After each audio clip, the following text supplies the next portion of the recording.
안녕하세요. 저는 40대 초반 여자입니다. 사람은 누구나 남들에게 말하지 못할 비밀이 하나씩 있기 마련입니다. 피를 나눈 가족이라 할지라도 절대로 알리고 싶지 않아 무덤까지 가져가려는 비밀들을 가지고 있죠.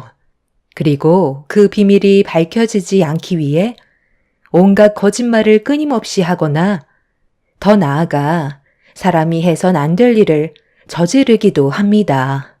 저는 이번에 시댁 집안 식구들의 충격적인 비밀이 밝혀지는 걸 보게 되었고, 그로 인해 엄청난 일들이 눈앞에 펼쳐졌습니다. 제 사연은 시동생의 결혼 소식을 접하게 되면서부터 시작이 됩니다. 잘난 것 하나 없는 시동생이 갑자기 결혼을 하겠다고 통보를 했을 때 시댁 집안 식구들은 예상하지 못한 발표에 모두들 놀라고 말았어요. 저는 시동생과 결혼을 하겠다는 여자가 뭔 생각으로 결혼까지 생각하고 있는지 이해를 할 수가 없었죠. 어떤 여자인지도 모르는 상태였었지만 시동생이 살아온 세월을 보면 정말 형편없었거든요. 시부모님도 시동생의 철없는 행동에 두 손 두 발 전부 들 정도로 미래에 대한 계획이 전혀 없는 사람이었어요. 인생을 포기한 것 마냥 삶을 막 살아왔었던 시동생이 갑자기 결혼하고 싶은 여자가 생겼다고 하니 얼마나 당황스러웠었겠어요. 가족들은 과일을 먹고 있다가 목에 걸릴 정도로 다들 놀라게 되었었죠. 시부모님께서는 시동생의 말을 듣자마자 무시를 하셨어요. 너 지금 엄마한테 장난치는 거지? 세상 어느 여자가 능력도 없는 너 같은 남자랑 결혼을 하겠대? 돈도 쥐뿔도 없고 얼마 전에 6개월 정도 다니던 회사도 때려치운 상태면서 여자를 만날 시간은 있었나 봐. 결혼 발표가 아니라 결혼이 하고 싶은 생각만 있는 건 아니고 엄마가 그동안 너를 지켜봤지만 너는 결혼을 하면 안 되는 놈이다. 여자 인생 망치고 싶어서 결혼이라는 단어를 입에 함부로 놀리니? 너 지금 가지고 있는 재산이 얼마나 있는데? 냉전 한 푼 없는 거 아니야? 얼마 전에 맥주 한 캔 살 돈도 없어서 엄마한테 구걸하지 않았어? 쓸데없이 남의 귀한 딸 인생 끝내지 말고 너 앞가림이나 잘해라. 엄마는 아들한테 그게 할 말이에요? 결혼하면 철 든다잖아요. 저도 이제 제대로 된 삶을 좀 살아보고 싶어서 솔직하게 말씀드린 건데 어떻게 그런 식으로 얘기하세요? 저 이번에 그 사람이랑 결혼하면 정말 열심히 살 거라고요. 결혼 반대하실 일은 없으시겠지만 그 사람이 얼마나 대단한 사람인지 알면 다들 놀라실걸요? 그냥 변호사가 아니에요. 40억 재산을 가지고 있는 로펌 대표라고요. 대형 로펌은 아니고 얼마 되지 않은 소형 로펌 회사지만 대표라는 타이틀을 가지고 있다고요. 저 같은 놈이 그런 사람을 만난다는 건 두 번 다시 오지 않을 기회라니까요. 엄마는 인생 역전하고 싶지 않나 봐요. 그럼 결혼 얘기는 없던 걸로 할까요? 웬만하면 최대한 서두르는 게 좋을 것 같으니까 이번 주 주말에 잠깐 얼굴 보는 건 어때요? 그 사람이 워낙 바빠서 길게 시간을 내지 못하거든요. 다시 한번 말씀드리지만 개인 재산으로 40억 정도 있고 로펌 대표니까 정신들 똑바로 차리세요. 조금의 실수도 생기면 안 된다고요. 모두들 시동생의 충격적인 말에 입을 다물지 못하고 있었어요. 평범한 여자가 시동생과 결혼을 한다고 해도 놀라울 일인데 40억의 재산을 가지고 있는 로펌 대표 자리에 있는 여자가 시동생과 결혼을 한다는 말에 시댁 식구들은 말도 안 된다면서 믿기지 않으셨는지 몇 번이나 물어보셨죠. 사진까지 보여주면서 자기 말이 거짓이 아니라고 해명을 해주고 있는데도 저희는 이해할 수가 없었습니다. 능력 좋고 뭐 하나 빠질 것 없는 사람이 무슨 이유 때문에 하필 많고 많은 사람들 중에 왜 하필 시동생과 결혼을 하려는지 정말 이해를 할 수가 없었죠. 성격이 좋은 것도 아니고 물 흘러가듯 있으면 있는 대로 없으면 시부모님께 구걸하면서 살아오던 시동생이었기 때문에 로펌 대표라는 여자의 생각이 더욱더 의문스러웠죠. 나중엔 사기꾼이 아닌지 의심이 들 정도였지만 그 여자의 이름 석자를 인터넷에 검색을 하는 순간 시동생의 말이 사실이라는 걸 알 수 있었고 시부모님과 저희 부부는 충격적인 사실에 놀랄 뿐이었어요. 처음 시동생이 결혼을 하겠다는 말을 꺼냈을 때는 온갖 상처되는 말로 무시를 하시더니 진짜 사실이라는 걸 알게 된 시모는 순식간에 태도가 바뀌었고 상당히 들뜬 기분으로 그 여자를 맞이할 준비를 하셨어요. 시모는 인사를 오게 될 예비 며느리에게 잘 보이고 싶었는지 주말이 오기 전에 상당히 많은 일을 하셨죠. 꽤 비싸 보이는 옷들도 구입하셨고 미용실에서 머리까지 새로 하시면서 예비 며느리를 맞이할 준비를 하셨습니다. 그리고 시모는 금요일 저를 일찍 부르셨어요. 시모가 할 수 있는 음식들을 모두 준비하기에는 시간이 부족했기 때문에 전날에 모든 걸 준비하려고 계획을 하셨죠. 남편과 저는 퇴근하자마자 시댁에 도착해 시모가 시키는 걸 정신없이 준비했어요. 남편은 대청소를 했고 저는 시모 옆에서 힘들게 음식을 하고 있는데 시동생은 소파에 누워서 TV를 보고 있었습니다. 아무리 로펌 대표와 결혼을 하게 됐다 해도 형인 남편이 대청소를 하고 있는데 동생이 TV를 보고 있는 모습이 마음에 들지 않아 같이 거들어줘야 하는 거 아니냐고 한마디 하려는 순간 저를 의식한 시모가 저에게 쓸데없는 말은 꺼낼 생각조차 하지 말라며 예민하게 반응하셨어요. 한 성격 하시는 시모 때문에 남편도 눈치를 보면서 시키는 걸 묵묵히 도와주고 있었죠.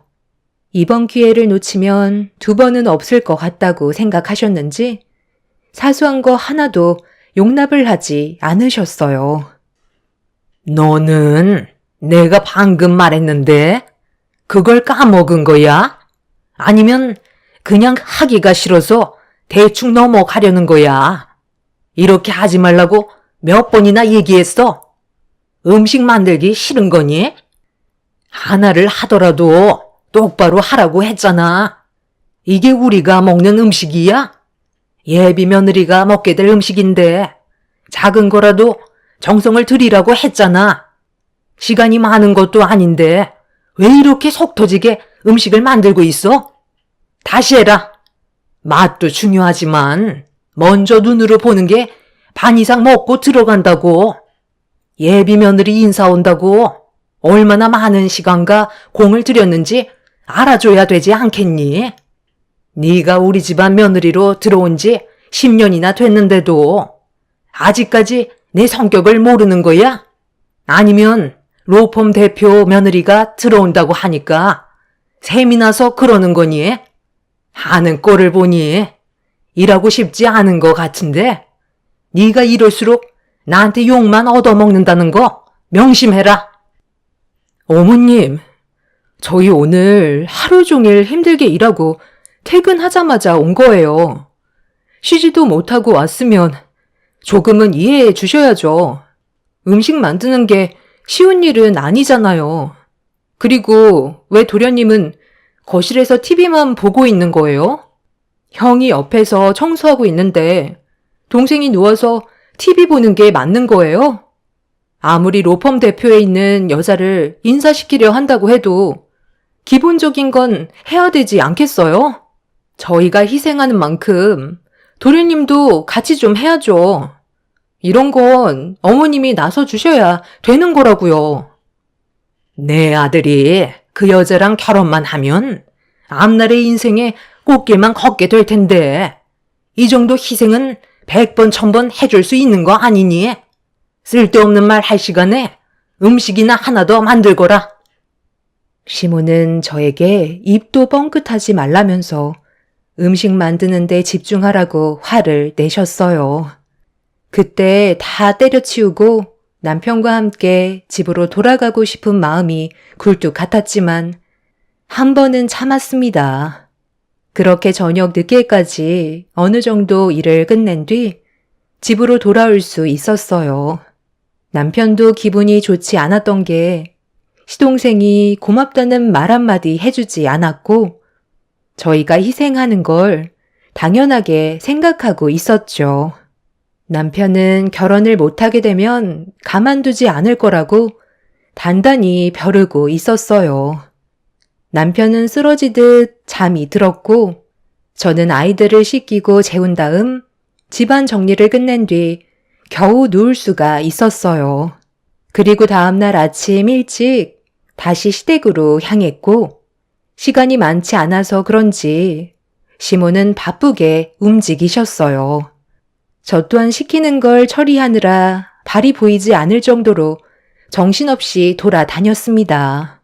시댁 집안이 부유한 것도 아니고 지극히 평범한 일반 가정이기 때문에 로펌 대표라는 어마어마한 타이틀을 가지고 있는 여자가 며느리로 들어온다는 건 엄청난 일이었죠. 그렇게 약속한 시간이 되고 잠시 뒤 처음으로 예비 동서와 얼굴을 마주하면서 인사를 나눌 수 있었어요. 확실히 저희와 다른 물에 살아서 그런지 몸에서 풍기는 아우라가 달랐습니다. 그리고 머리부터 발끝까지 온갖 명품이 몸을 감싸고 있었어요. 저는 시댁에 처음 인사 올 때 시부모님을 뵙자마자 깍듯하게 인사를 몇 번씩이나 했었는데 예비동서는 시부모님께 간단하게 인사를 드리곤 집안을 둘러보고 있었습니다. 시부모님은 예비동서의 분위기에 압도당해 말까지 더듬고 있었어요. 시모는 떨리는 목소리로 음식이 식기 전에 한 숟갈 뜨자며 자리로 안내했습니다. 도련님은 예비동서가 될 여자의 가방을 대신 들어주면서 왕을 모시듯 눈치를 보면서 주방으로 데리고 갔어요. 같은 사람인데 얼마나 능력이 다르냐에 따라 대하는 태도까지 달라지는 모습에 어이가 없었습니다. 그렇게 모두가 한자리에 앉아 로펌 대표의 예비동서를 뚫어지게 쳐다만 보고 있었어요. 무슨 말부터 해야 될지 몰라 모두들 얼어버린 상태였었죠. 식사들 안 하세요? 저 온다고 이렇게 많은 음식들을 준비하신 거예요? 음식 하나하나에 정성이 들어간 것 같아 먹기가 아까울 정도예요. 내 아들과 결혼하게 될 예비 며느리인데 이 정도는 당연히 신경을 써야죠. 아무래도 어려운 자리다 보니까 식사를 하는데 많이 불편할 텐데 천천히 들어요. 네, 말 편하게 하세요. 그래야 분위기가 어색하지가 않죠. 좋은 음식 앞에 놔두고 어려운 분위기에서 식사하고 싶지는 않아요. 이렇게 많은 음식을 준비하시려면 전날부터 고생하셨겠어요. 저한테 궁금한 게 많으실 텐데 뭐든 물어보셔도 돼요. 승철 씨가 저를 워낙 잘 챙겨주고 자상한 면이 많아서 연인 사이까지 발전할 수 있었어요. 특별하게 안 보셔도 돼요. 저희도 다른 연인들처럼 만나면 영화 보고 간단하게 저녁 먹고 헤어지는 정도였어요. 제가 워낙 시간이 없어서 자주 얼굴을 볼 수 없는데도 그런 저를 이해해줘서 괜찮은 사람이라는 걸 알 수 있었죠.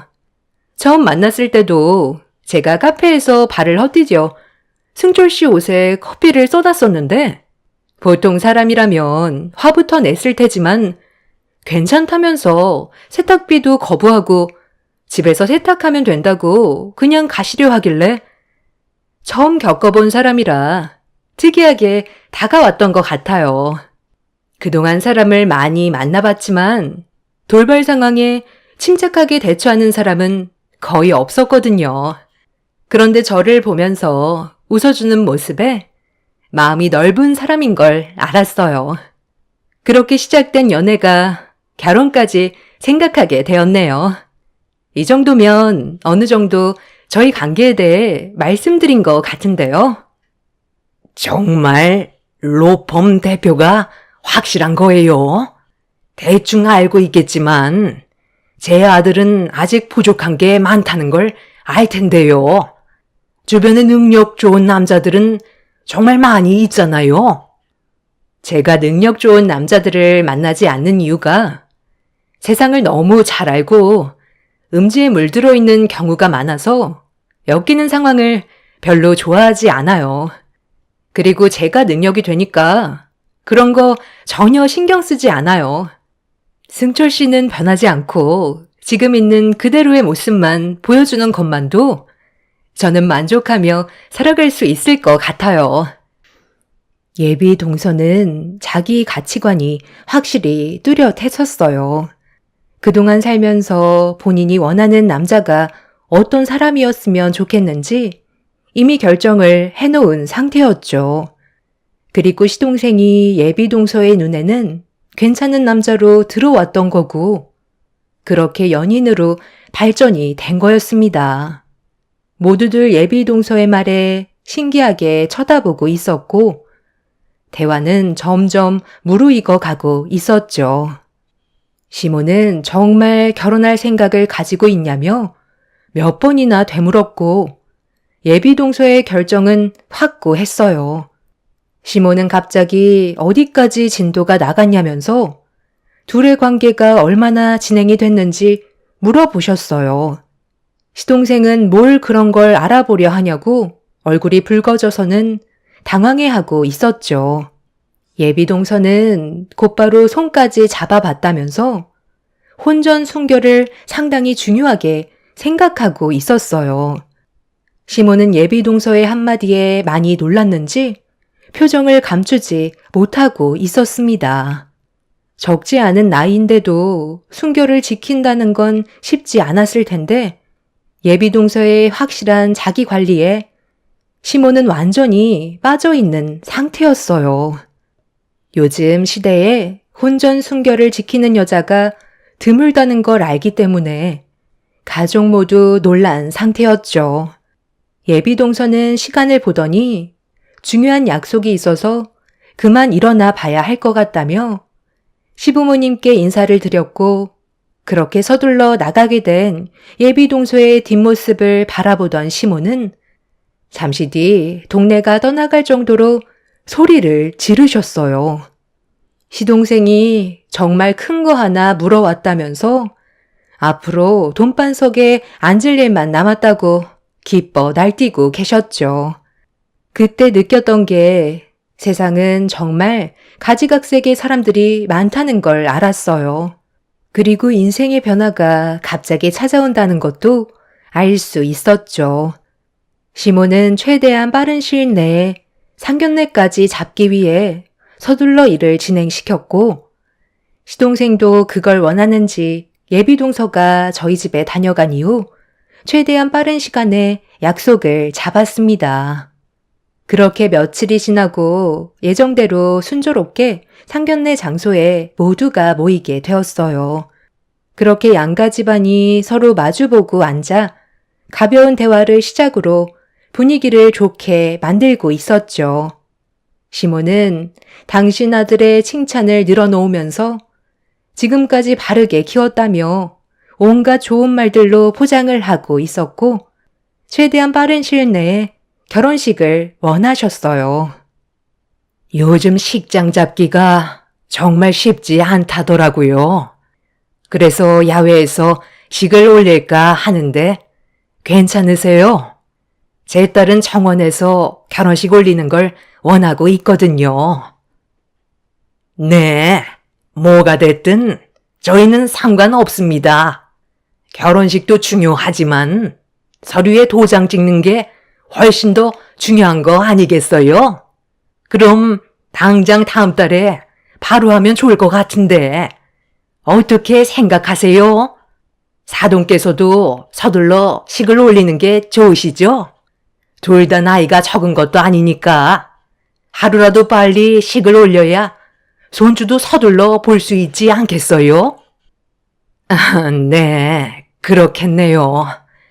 그럼 다음 달에 식을 올리는 걸로 진행하면 되겠어요. 저희가 지금 시간이 이제 30분밖에 안 남았네요. 여유 있게 스케줄을 빼려고 했는데 쉽지 않더라고요. 워낙 바쁘게 살다 보니 하루가 모자랄 정도라 죄송합니다. 궁금한 거 있으시면 뭐든 물어보세요. 제가 해드릴 수 있는 질문이면 답해 드리겠습니다. 아무래도 집 문제가 제일 크지 않겠어요? 제 아들이 아직 집을 마련하지 않아서 그게 걱정이긴 한데 앞으로의 계획이 어떠실지 궁금하네요. 네, 그건 걱정 안 하셔도 될 것 같습니다. 제 딸이 지금 살고 있는 집에서 같이 지내면 되는 거라 몸만 들어오면 되겠는데요. 50평대라 둘이 살기엔 딱 좋겠네요. 어머, 50평이나 된다고요? 엄청 넓네요. 더군다나 서울에 있는 아파트가 50평이나 된다면 상당히 비쌀 것 같은데 그쪽 시세는 얼마 정도 해요? 예비동서가 서울에 50평이나 되는 집이 자가로 있다는 말에 저는 너무 충격을 받아 아파트 가격이 얼마나 되는지 여쭤보기만 한 건데 갑자기 시모가 저를 이상한 눈빛으로 쳐다보시더니 잠깐 나와서 얘기 좀 하자며 화장실로 부르셨어요. 시모가 저를 왜 부르셨는지 전혀 알지 못하는 상태에서 뒤따라갔는데 화장실에 도착하자마자 몸을 돌리시더니 갑자기 제 뺨에 손을 올리셨습니다. 화장실에서 짝 소리가 울릴 정도로 크게 맞아서 저는 놀란 얼굴로 시모를 바라봤어요. 내가 아까 상견례장에 들어가기 전에 뭐라고 그랬어? 그냥 입 다물고 가만히 있으라고 했는데 심히 말을 잊어버렸니? 못 배운 티 내지 말라고 그렇게 얘기했는데 그걸 못 참고 면전 앞에서 아파트 가격이 얼마나 되는지 그걸 왜 물어보는 거야? 그냥 가만히라도 있으면 본전이라도 찾지. 30분밖에 없다는데 네가 뭔데 황금 같은 시간을 빼앗으려 그래? 얼굴 표정 보니까 상당히 억울해하는 것 같은데 네가 이제 껴들 자리는 없어. 그냥 가정부 노릇이나 하면서 새며느리 비위만 잘 맞추면 된다. 일생일대의 기회를 너 때문에 놓쳐서야 되겠니? 식장에 발을 들이기 전까지 조금도 긴장을 늦춰서는 안 된다고. 저 집안 보니까 생각보다 상당히 어리숙한 면이 많은 것 같은데 이번 기회에 제대로 이용해서 나도 좋은 아파트에 입성해야 되지 않겠니? 내 아들한테 푹 빠져 있는데 콩깍지 쓰였을 때 주머니를 탈탈 털어야 될 거 아니야. 그러니까 말 한마디 조심하고 물어보고 싶은 게 있어도 너는 그냥 입 닫고 절대 열지 마라. 아무리 그래도 그렇지. 어떻게 제 얼굴에 뺨을 칠 수 있어요? 지금 얼마나 얼얼한지 아세요? 손바닥 자국이 선명하게 찍힌 거 보이시냐고요? 부잣집 집안에 거저 들어온다니까 아무것도 안 보이시나 본데요. 방금 저한테 하신 말씀 제 핸드폰에 전부 다 녹음되어 있거든요. 제 얼굴에 있는 사진도 찍어서 증거물로 제출해야 되겠어요. 제가 이렇게까지 당하면서 이 결혼 무사히 성사시킬 줄 아세요? 현장 녹취 끝났으니까 지금 당장 소장 쓰러 가시죠. 저도 감정 있는 사람이라고요. 저희 부모님도 제 얼굴에 손을 댄 적이 없었는데 어떻게 뺨을 칠 수 있으세요? 이런 식으로 행동하시면 오히려 역효과인 거 모르세요? 저는 너무 어이가 없고 화가 머리끝까지 올라와서 시모가 제 뺨에 손을 올린 행동에 대해 그냥 넘어갈 수가 없었어요. 이런 상황을 모두에게 알리겠다며 화장실을 나가려는 순간 시모가 당황했는지 제 팔을 붙잡았어요. 강하게 뿌리치려 했지만 어찌나 힘이 세시던지 절대 밖으로 못 나가게 하려고 발버둥을 치셨습니다. 저는 온 힘을 다해 시모를 뿌리쳤고 밖으로 나오려는 순간 눈앞에 동서가 저를 보며 서 있었어요. 뒤따라오던 시모도 놀랐는지 걸음을 멈춘 상태였죠. 분위기를 살피던 예비동서는 제 얼굴에 손바닥 자국을 보더니 시모에게 잠깐 저와 단둘이 대화 좀 하겠다면서 저를 끌고 밖으로 휙 나가 버렸습니다. 무언가 할 말이 있는 듯 저를 뚫어지게 쳐다보던 예비동서는 손을 내밀었어요. 무엇을 달라는 건지 알지 못했던 저는 왜 밖으로 데려왔는지 먼저 물어봤죠. 좀 전에 화장실 앞에서 전부 다 들었어요. 녹음한 파일 저에게 주시는 게 좋을 것 같아요. 그거 계속 가지고 계시면 끊임없이 시달리실 텐데 저한테 넘겼다고 하면 더 이상 형님을 무시하는 일은 없을 거예요. 그러니까 녹음된 파일은 저한테 먼저 주세요. 지금 당장은 아니지만 차후에 도움이 되어 드릴 수 있어요. 도대체 이런 집안에 왜 며느리로 들어오려는 거죠? 밖에서 다 들었다면서요. 저 사람들 전부 돈 보고 접근하는 거라고요. 배울 만큼 배운 사람이 그런 것도 몰라요? 알고 있어요. 저 로펌 회사 대표예요. 이 정도는 저도 충분히 알고 있죠. 제가 이렇게까지 하는 건 다른 목적이 있어서 그래요. 저 믿어주실 거죠? 예비동서는 지금까지 봐왔던 부드러운 눈빛과는 전혀 다른 모습을 보여주고 있었어요. 제가 알지 못하던 계획을 꾸미고 있다는 걸 알 수 있었고, 저는 그런 예비동서의 행동에 믿음이 가서 시모와 나누었던 대화 내용과 제 얼굴에 손을 올려 빨갛게 달아올라 찍힌 손바닥 자국의 사진을 넘겨줬어요. 그리고 동서는 저에게 걱정하지 말라는 한마디를 꺼낸 뒤 다시 상견례 자리로 돌아갔습니다. 저도 그 뒤를 따랐고 별일 없었다는 듯 행동하는 동서를 슬쩍슬쩍 보고 있는데 갑자기 핸드폰을 테이블 위에 올려놓았고 버튼을 누르는 순간 좀 전에 화장실에서 시모와 나눴던 대화가 흘러나오고 있었습니다. 저는 너무 놀라 사색이 된 얼굴로 예비동서를 바라보고 있는데 당황한 시모가 변명을 하려는 순간 예비동서가 시모의 말을 끊었어요. 그리고 진지하게 대화를 이어나갔습니다. 제가 제일 싫어하는 게 뭔 줄 알아요? 겉과 속이 다른 사람들이에요. 그런데 이런 일들이 있었다는 게 너무 놀랐고 저희 집안에 돈을 보고 접근했다는 거에 너무 큰 실망을 했어요. 나는 진심으로 다가갔는데 승철 씨는 그게 아니었나 봐? 나를 이용해서 삶을 바꾸려고 했던 거야?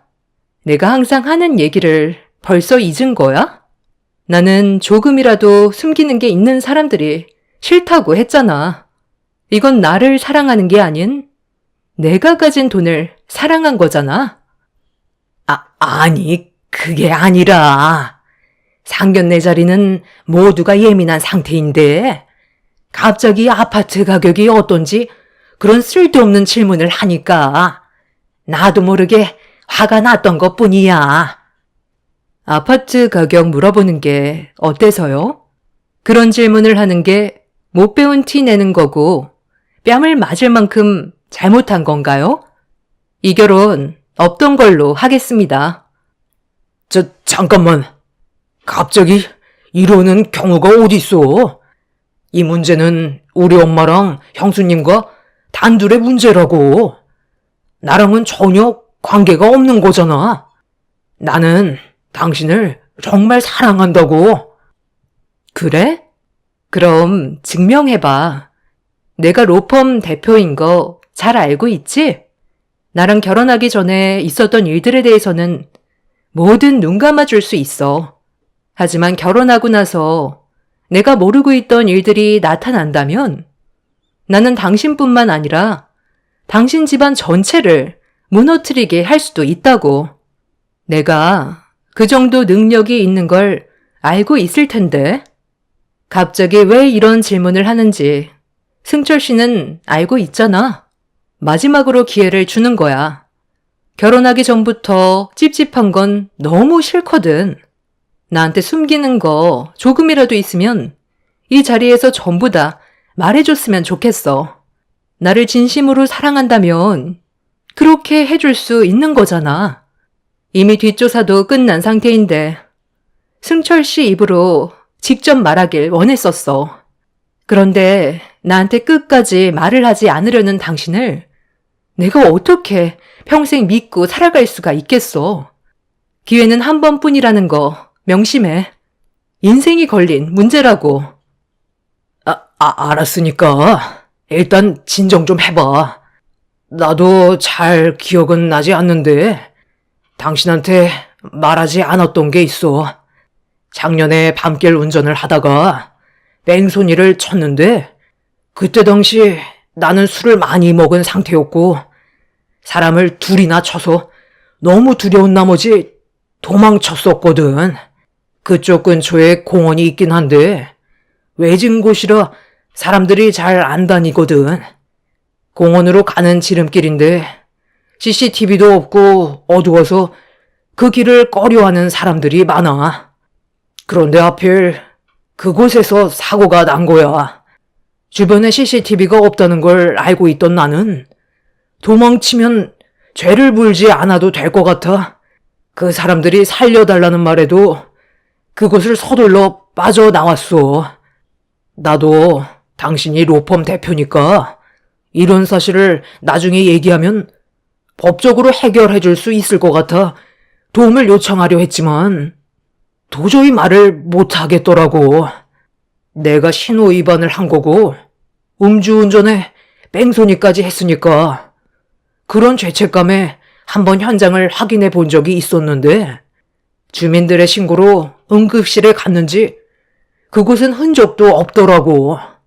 지금쯤 아마 치료 잘 받고 있을 거야. 아, 그런 거였구나. 내가 예상한 대로 맞았네. 그쪽이 우리 아빠랑 동생을 세상 떠나게 만든 범인이 확실한 거였네. 네가 뺑소니 친 그 사람들이 우리 가족이었어. 나는 지금까지 그 범인을 찾기 위해 경찰도 포기한 걸 내가 두 발로 뛰어다니면서 언젠가 현장에 나타날 줄 알고 밤낮 가리지 않고 범인을 기다렸었어. 그리고 네가 현장에 아주 잠깐 나타난 걸 목격했지. 그때부터 내가 접근한 거야. 뭐든 확실하게 짚고 넘어가는 게 좋을 것 같아. 의심되는 사람들은 내가 전부 다 조사했었거든. 그런데 너는 내가 로펌 대표라는 걸 알고 도움을 받고 싶었는지 무언가를 말하려고 하는 것 같은데 끝까지 속마음을 털어놓지 않더라. 그런데 나도 타이밍을 보고 있었는데 오늘이 아주 기가 막힌 타이밍이었고 네가 직접 본인 입으로 그때의 사고를 전부 다 고백한 거야. 많은 사람들이 네가 한 말을 들었고 혹시 몰라 상견례 내부에 현장 촬영까지 해놨거든. 언제 어디서 어떤 일이 벌어질지 모르는 게 인생이라는 걸 우리 아빠랑 동생이 떠나고 나서야 알았어. 증거물은 남길수록 나에게 이득되는 부분이 많더라고. 네가 한 말은 법쪽에서 불리하게 적용될 거고 앞으로 치열한 법적 싸움이 시작될 거야. 시동생은 그 자리에서 털썩 주저앉았고 시모도 이런 사실을 어느 정도 알고 있었는지 멍청하게 그걸 왜 말하냐면서 앞으로 어떻게 하냐고 오열을 하셨습니다. 이 사실을 전혀 모르고 있던 시부와 저희 부부는 시동생이 저지른 행동에 대해 상당히 큰 충격을 받았어요. 예비동서는 지금까지 뺑소니범을 찾기 위해 시동생에게 접근했던 거고, 모든 진실을 알아내기 위해 그동안 연기를 하면서 아픈 슬픔을 참아왔던 거였어요. 시동생이 모든 사실을 털어놓게 되자 예비 사부인께선 오열을 하시면서 시동생을 가만두지 않겠다며 분노하셨고, 예비 동서였던 그 여자는 곧바로 뺑소니범인 시동생을 경찰에 신고해 넘겨주었습니다. 사람은 위기가 찾아왔을 때 도움을 받고 싶은 사람이 생기거나 신뢰가 쌓이면 자신이 숨기고 있던 속마음을 꺼내기 마련인데, 시동생은 로펌 대표가 자기를 사랑한다고 착각했었고, 자신의 죄를 씻어줄 거라 믿고 있었는지 모든 진실을 고백하고 말았던 거였죠. 저 또한 아주 잠깐이었지만 제가 시모에게 뺨을 맞았을 때 험한 욕을 퍼부었던 내용을 예비 동서에게 넘겨줬던 것도 로펌 대표였기 때문에 법적으로 저에게 힘이 되어줄까봐 넘겨준 거와 같은 이치였죠. 결국 시동생은 그동안 숨기고 있었던 뺑소니 범죄에 대해 모두 인정하면서 처벌을 받게 되었고, 이 사실을 알고도 숨기고 있었던 시모 또한 처벌을 받게 되었습니다. 로펌 대표의 가족을 세상 떠나게 한 시동생은 징역 7년형을 선고받은 상태입니다. 소중한 가족이 2명이나 세상을 떠났는데도 징역이 7년밖에 안 된다는 게 너무 마음이 아팠어요. 그동안 그 사람들은 얼마나 마음고생이 심했을까요? 앞으로 힘들었던 시간들을 이제 그만 내려놓고 마음을 추슬렀으면 좋겠습니다. 시모는 징역 1년 6개월을 선고받았지만 그 기간 동안 많은 생각을 하셨으면 좋겠어요. 사람은 죄를 짓고 살아갈 수 없다는 걸 이번 일을 통해 깨달으셨으면 합니다. 저에게 이런 일들이 눈앞에 펼쳐졌다는 게 믿을 수 없을 만큼 황당하기만 하네요. 가족을 잃게 된 그분들의 인생이 앞으로 행복만 가득했으면 좋겠어요. 제 사연 들어주신 분들 감사합니다. 안녕하세요. 저는 30대 후반에 결혼 1년 차 된 여자입니다. 이번에 너무 큰 상처를 받게 돼서 사연을 신청하게 되었습니다. 남편과 결혼을 하고 난 뒤부터 저희 집안을 무시하시던 시모가 결국 해선 안 될 일을 저지르고 마셨네요.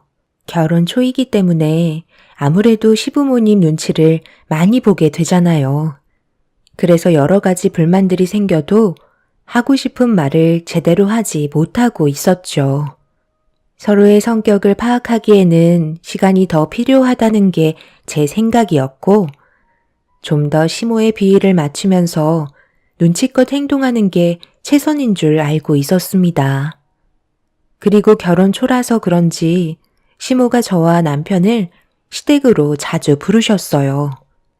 하시는 말로는 서로의 얼굴이 익숙해져야 편하신다는 말씀을 하셨는데, 시모도 저를 며느리로 받아들이는데 시간이 필요하신 듯 보였습니다.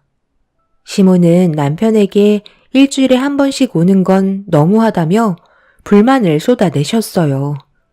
저희도 생활이 있지만 그래도 웬만해선 시모가 부르실 때는 찾아뵙긴 하는데, 금요일 저녁에 시댁에 들어가서 일요일 저녁에 집으로 돌아오니 평일에 일을 하고 주말에 쉴 수 있는 시간이 없어서 결혼 생활하는데 점점 지쳐가고 있었어요.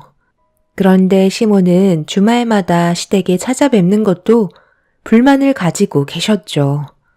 남편과 이런 문제에 대해 대화를 나눈 적이 있었고, 남편도 많이 피곤했는지 일주일마다 지속적으로 시간을 만드는 게 부담스럽다는 말을 꺼내게 되었습니다.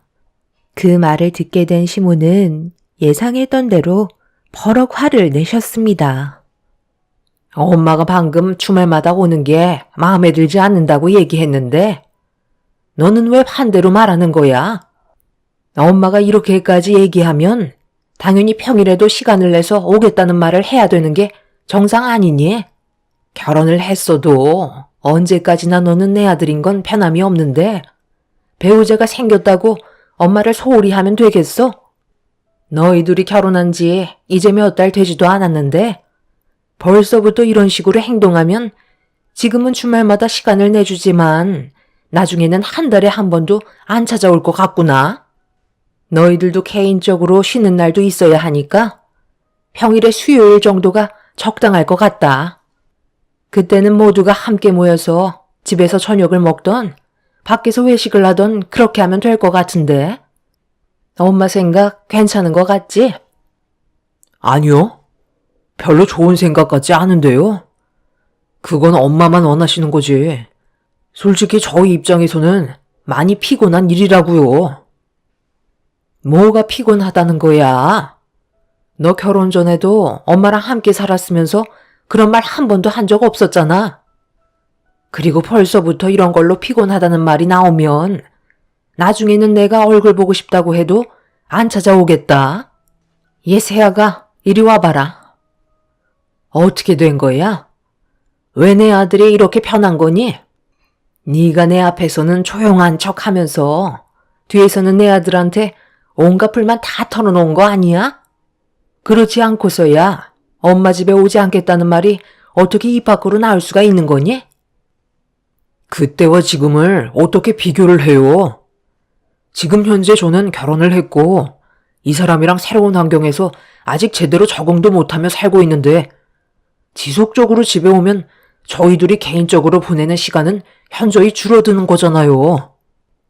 그렇게는 하고 싶지 않으니까 너무 억지 부리지 마세요. 마음 같아선 한 달에 한 번이 저는 적당하다고 생각해요. 이왕 말 나온 거 그렇게 하는 게 좋을 것 같은데요. 아버지도 제 의견에 동의해 주셨었다고요. 뭐라고? 지금 엄마가 한 말을 무시하는 것도 모자라서 한 달에 한 번만 오겠다는 거니? 엄마는 절대 받아줄 수가 없다. 시모는 주말마다 오는 것도 마음에 안 드는데 한 달에 한 번 오겠다는 말을 남편이 꺼내게 되자 굳어진 얼굴로 절대 안 된다며 난리를 치기 시작하셨어요. 그리고 이때부터 시모는 저에 대한 모든 행동들을 마음에 들어하지 않으셨어요. 당신 아들 얼굴을 보고 싶을 때 마음대로 볼 수 없다는 이유 때문에 저를 지속적으로 스트레스 받게 하면서 괴롭히셨습니다. 남편도 시모의 행동을 모르는 건 아니었지만 모두가 새로운 환경에 적응하면서 살아가는 데는 어느 정도 시간이 필요하다고 생각하고 있었는지 계속해서 참고 있는 걸 알 수 있었어요. 시모가 생각했던 거와 다르게 한 달에 한 번씩 가겠다고 통보를 한 시점부터 시모가 원하는 대로 되지 않는다는 걸 아셨는지 어느 날 갑자기 저희 집으로 찾아오셨습니다. 너희들이 내가 원하는 대로 해주지도 않고 말도 통하지 않으니까 이렇게 하는 게 속 편할 것 같아서 직접 찾아왔는데 그런 불만 없는 거지? 너희들 결혼한 뒤로 처음 오는 건데 어떻게 살고 있는지 확인해 보는 것도 나쁘지 않다고 생각했다. 그래도 연락 한 통 정도는 하고 오셔야죠. 저희도 이제 막 퇴근해서 정신없는데 갑자기 찾아오시면 얼마나 당황스러운지 아세요? 그래야 너희가 평소에도 어떻게 살고 있는지 확인해 볼 수 있잖아. 그런데 아까부터 느낀 거지만 현관을 들어오면서부터 눈에 거슬리는 것들이 상당히 많네. 살림을 도대체 어떻게 하면서 살고 있는 거야?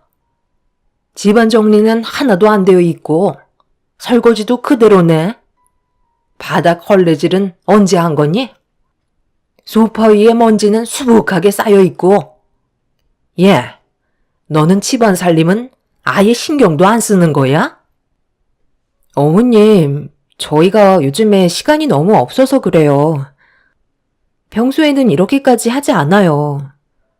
이 사람도 그렇고 저도 평일에는 저녁 늦게까지 일을 하고 들어오는데 주말마다 어머님 댁에 가다 보니까 그동안 정리가 되지 못한 것들이 있는 거지. 저희도 이런 식으로 방치하면서 사는 성격 아니에요. 그리고 이렇게 연락도 없이 찾아오시면 당연히 눈에 거슬리는 것들이 안 보일 수가 없죠. 다음부터는 전화 한 통이라도 꼭 주시고 오셨으면 좋겠어요. 어머님이 이렇게 찾아오시는 거 솔직히 좀 불편해요. 그동안 쌓였던 피로도 있었고 시모에게 안 좋은 감정들을 계속 가지고 있다 보니 저도 모르게 마음속에 있던 말을 꺼내게 되었는데 남편도 옆에서 제 편이 되어서 같이 거들어주고 있었습니다. 시모는 저와 남편을 번갈아 가면서 쳐다보다가 상처를 받으셨는지 힘들게 자식 키워봤자 아무 소용 없다면서 다시 댁으로 돌아가셨어요. 시댁과 저희 집의 거리가 차로 30분 정도 되는 거리라 그렇게 멀지 않아서 크게 걱정은 없었고 시모도 저희 입장을 이해해 주셔야 하는 게 당연한 거였어요. 그런데 잠시 뒤 초인종이 울리더니 인터폰을 확인해 보니까 시모가 다시 오셨더라고요. 무언가를 놓고 가신 줄 알고 현관문을 열어드리던 그 순간 시모의 한쪽 손에는 이상한 물건이 하나 들려 있었고 저를 강하게 밀치시더니 오늘이 대청소하는 날이라면서 손에 들고 있던 통을 바닥에 쏟아붓기 시작하셨어요. 알고 보니 시모가 들고 온 통은 다름 아닌 락스였어요.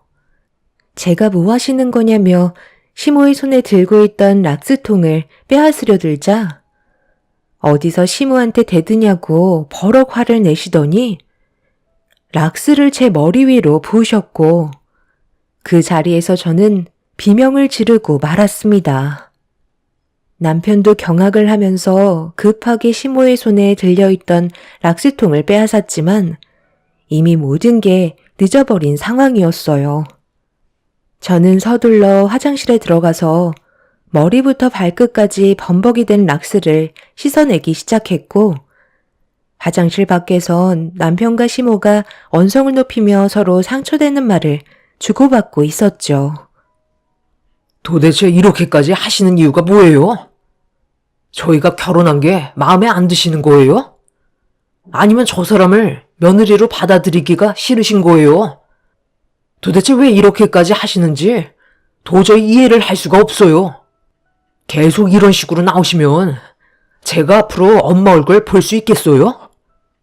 락스가 몸에 얼마나 안 좋은데 그걸 머리 위로 부으시면 어쩌자는 거예요? 너도 방금 봤잖아. 며느리로 들어온 지 얼마나 됐다고? 벌써부터 나한테 눈을 치켜 세우고 대드는 거 똑똑히 봤지? 초장에 잡지 않으면 나중에는 분명 나를 잡아먹으려 들 거다. 오늘은 이 정도에서 끝난 걸 다행인 줄 알아. 다음에도 또 한번 내가 말하는 거에 토를 달기라도 하면 그땐 오늘보다 더한 모습을 보게 될 거다. 그리고 왜 이렇게 하는 거냐고? 보면 모르겠니? 세아가 네가 하는 행동에 따라 내가 너한테 대하는 행동도 달라지는 거다. 앞으로 잘 생각해서 판단해라. 시모는 한바탕 난리를 치신 뒤에야 집으로 돌아가셨어요. 제가 온몸에 묻어있던 락스를 전부 다 씻어낸 뒤 화장실에서 나오자 남편은 한숨을 푹푹 쉬면서 바닥에 흥건해진 락스를 힘들게 닦아내고 있었습니다.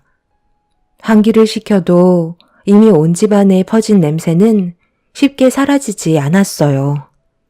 그리고 제 몸에도 락스 냄새는 여전했고 속이 울렁거릴 정도였습니다. 시모가 락스통을 들고 난리를 치시면서 여기저기 사방팔방 튄 락스 때문에 변색이 된 곳도 있었네요. 피해가 상당하자 바닥 걸레질을 하고 있던 남편은 들고 있던 걸레를 집어 던지면서 분노를 표출하고 있었습니다. 아무리 시모가 원하시는 대로 저희가 움직이지 않았다고 이렇게까지 화를 내실 거라곤 조금도 예상하지 못하고 있었습니다. 남편은 앞으로 절대 문을 열어드리지 않을 거라며 자기 엄마에 대한 실망을 많이 한 것 같은 느낌을 받았고, 저도 시모에게 받았던 상처들로 인해 쉽게 다가갈 생각은 전혀 없었어요. 그날 이후 저희가 시모 뜻대로 움직이지 않고 오히려 더 반대로 행동하게 되자 시모도 점점 한계에 달하신 듯 저한테 문자 한 통을 보내셨습니다. 내용은 돌아오는 주말에 얼굴 한번 보자는 말이었고, 아무것도 하지 않고 진지하게 대화로 풀어가자며 할 말이 많을 것 같다고 저희 부부에게 절대 피해가지 않게 할 거라면서 해결할 수 있는 방법을 찾아가자는 말을 하셨어요. 남편도 그렇고 저 또한 이런 안 좋은 일들을 하루빨리 해결하고 싶은 마음에 주말의 시댁으로 다시 향할 수밖에 없었습니다. 너희들이 계속해서 이런 식으로 나오면 내가 어떤 식으로 대응할 것 같니? 무작정 연락도 안 받고 막 나가면 오히려 상황이 악화된다는 걸 모르는 거야? 너희들 마음 충분히 알았으니까 앞으로는 2번 다시 내가 직접 가거나 오라는 말은 하지 않을 거다. 하지만 내가 양보하는 만큼 너희들도 달라져야 하는 거 아니니? 나만 양보하는 건 옳지 않잖아. 저희가 양보해드릴 건 없다고 생각하는데요. 상황에 맞게 여유가 생기면 그때 얼굴 뵈러 오면 되는 거지. 그걸 꼭 정해놓고 찾아뵐 필요는 없는 거잖아요. 그리고 이 사람한테 사과하세요.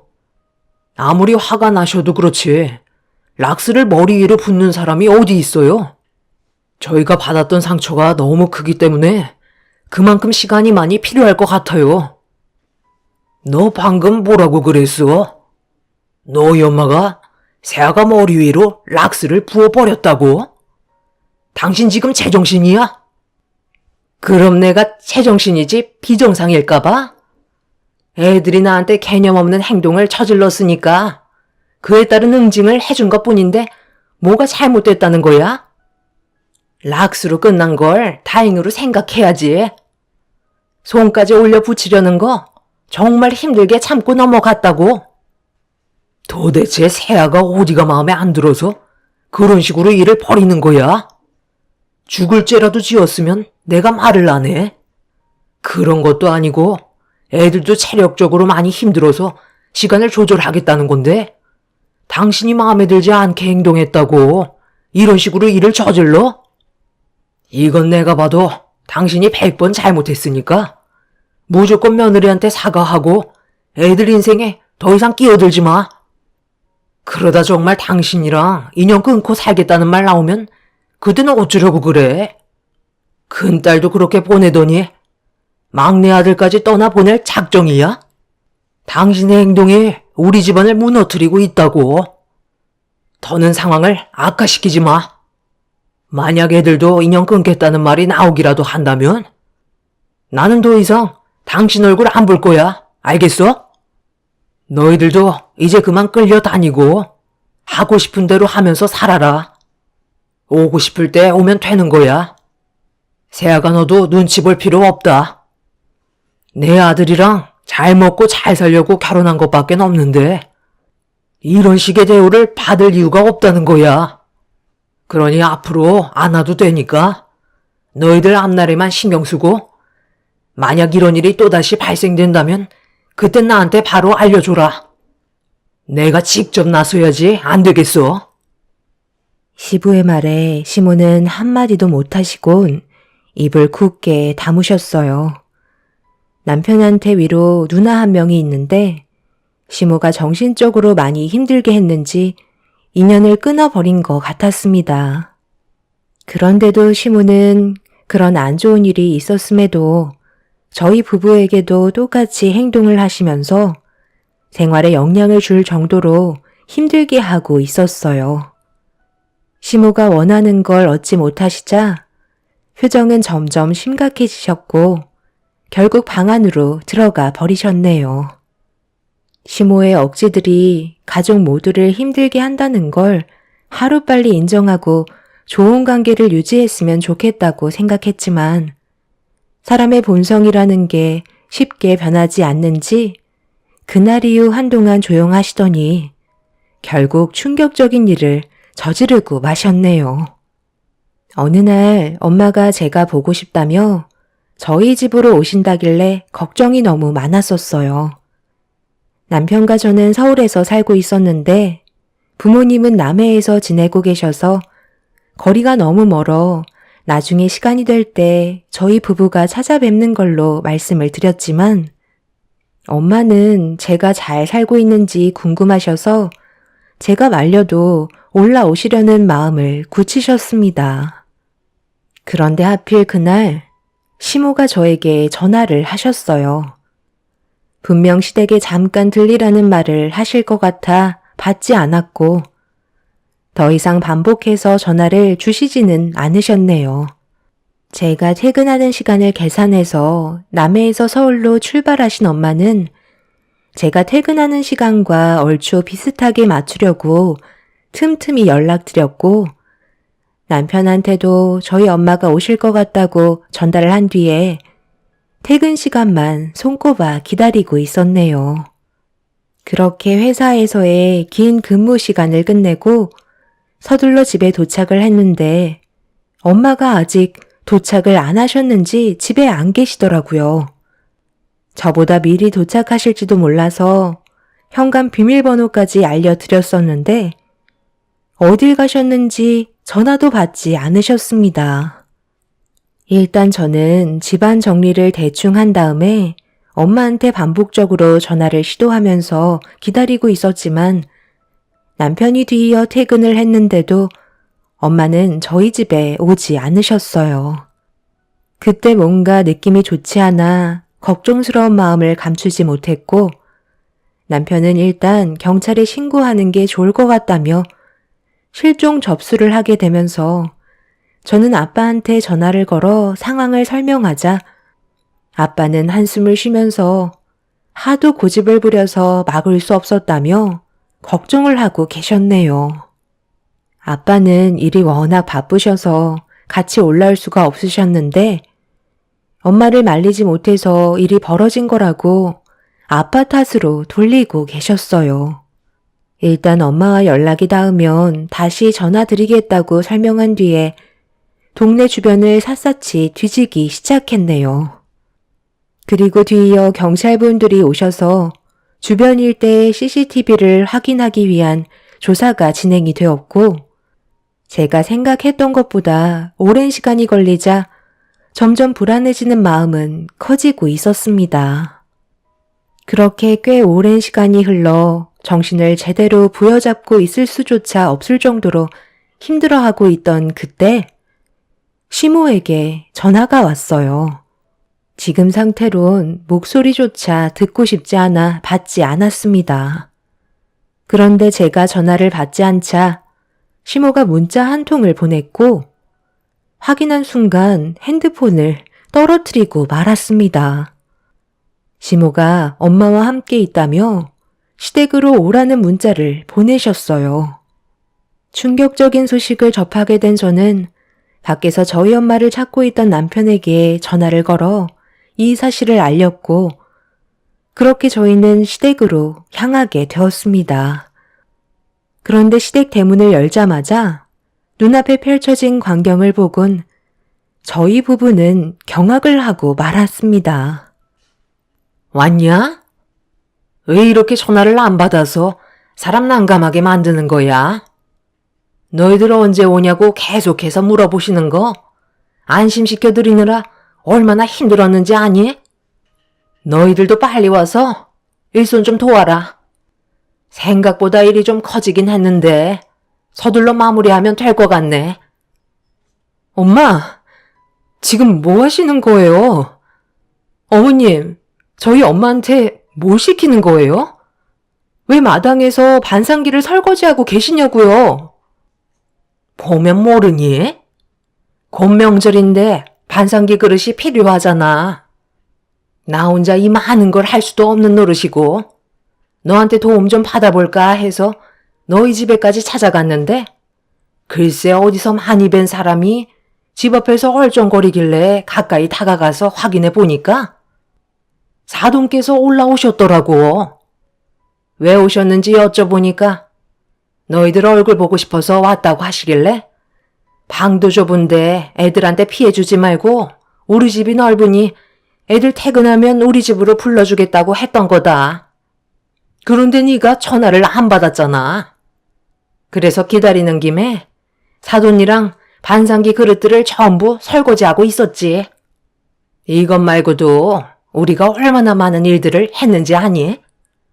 사돈께서 너희 얼굴 언제 볼 수 있냐고 물어보시길래 일 열심히 하다 보면 애들 올 거라고 얘기하니까 허리도 펴지 않고 일하시는데 덕분에 내가 아주 편하게 살림을 정리할 수 있었다. 날 추운데 고생하셨으니까 저녁이나 한 끼 하시게 이제 그만 들어가도록 하자. 너희들은 설거지가 끝난 반상기 가지고 들어오도록 해라. 사돈께서 손이 참 야무지시네. 어머님이 지금 어떤 일을 저지르셨는지 아세요? 저희 엄마가 남들과 좀 다르다는 걸 이용하셔서 모시고 오신 거잖아요. 정신적으로 장애가 있으신 저희 엄마를 이렇게 부려먹는 건 잘못된 거라고요. 제가 대문을 열고 들어오자마자 눈앞에 봤던 광경은 저희 엄마는 힘들게 설거지 하시는데 어머님은 저희 엄마가 일하시는 모습을 보시면서 땅콩을 까서 드시고 계셨잖아요. 그런데 뭘 같이 하셨다는 거죠? 정신적으로 좀 모자란 저희 엄마를 상견례 할 때부터 무시하시더니 이런 식으로 이용을 하세요? 이깟 반상기를 지금 한겨울에 마당에서 설거지 시키신 것부터가 잘못된 거라고요. 그리고 누가 명절 때 어머님 댁에 오고 싶다 했어요? 저희가 엄마를 찾아다닌 시간이 6시간이나 지났는데 한겨울에 밖에서 6시간을 떨고 계셨다는 거잖아요. 지금 저희 엄마 손이 얼음장이에요. 고무장갑은 아예 주실 생각도 없으셨던 거죠? 하필 고무장갑이 글쎄 오늘 떨어졌지 뭐야. 그래서 어쩔 수 없이 찬물로 설거지 좀 시킨 것뿐인데 어쩔 수 없는 상황이었다고. 그리고 나도 사돈 혼자서 일하시는 거 지루해 하실까봐 옆에서 말동무 좀 해드리면서 추운 날 밖에서 같이 떨었는데 왜 나한테 뭐라고 그러니?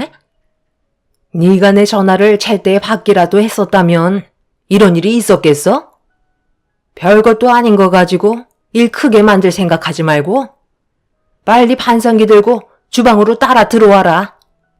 배가 등가죽에 달라붙어서 힘들어 죽겠다. 저는 더 이상 참지 못하고 반상기를 집어들어 시모의 얼굴에 사정없이 던져버렸고 반상기는 이리저리 날아가면서 마당은 난리가 나고 말았습니다. 시모는 힘들게 닦은 건데 뭐 하는 거냐고 저를 보며 소리를 지르셨고 남편은 덜덜 떨고 계신 저희 엄마한테 입고 있던 잠바를 걸쳐 드렸습니다. 저희 엄마는 남들과는 좀 다르세요. 지능적으로 남들보다 많이 뒤떨어져서 여러 가지로 힘든 부분들이 있긴 하지만 그래도 기억력은 좋으셔서 한번 왔다 갔다 한 곳은 정확하게 기억을 하십니다.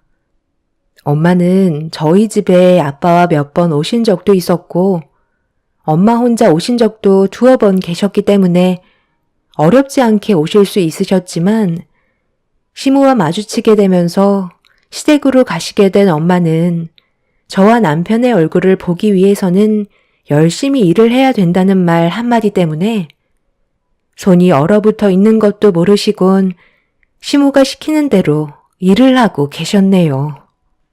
그런 모습을 보고 있던 저는 너무 마음이 아파 결국 이성을 잃어버린 거였고 저희한테 이 사실을 최대한 늦게까지 숨기면서 시모가 계획했던 모든 일이 마무리되어 갈 때쯤 연락을 취했다는 게 너무 화가 치밀어 올랐네요.